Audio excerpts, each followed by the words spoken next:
I বুকের ভিতর নাড়ে চাড়ে কি তুই আমাকে দেখে হাসলে কেন রে? আমি তোকে অভিশাপ দিচ্ছি, তোর বিয়ের আগে বাচ্চা হবে। হ্যাঁ না, এ হতে পারে না। কদিন পর উল্কার সাথে আমার বিয়ে, তুমি অভিশাপ তুলে নাও।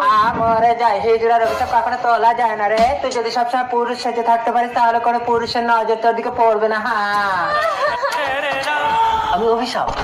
অঙ্কা যদি পুরুষ সেজে থাকে তাহলে আমি তো ব্যর্থ হয়ে যাব। না না, আমাকে কিছু একটা করতে হবে। আমি পুরুষের পোশাকের রূপ নিয়ে ওর শরীরে জড়িয়ে ওকে আলিঙ্গন করব। পুরুষের পোশাক? যাই পুরুষ সেজে নি। এ কি, পুরুষের পোশাক পরে আমার এমন লাগছে কেন? কেউ যেন আমাকে জড়িয়ে আছে। না না, এই পোশাক আমি পরবো না। কে? আমি অভিশাপ। তোমার গর্ভে আমার সন্তান। অলঙ্ক? না, এই জীবন আমি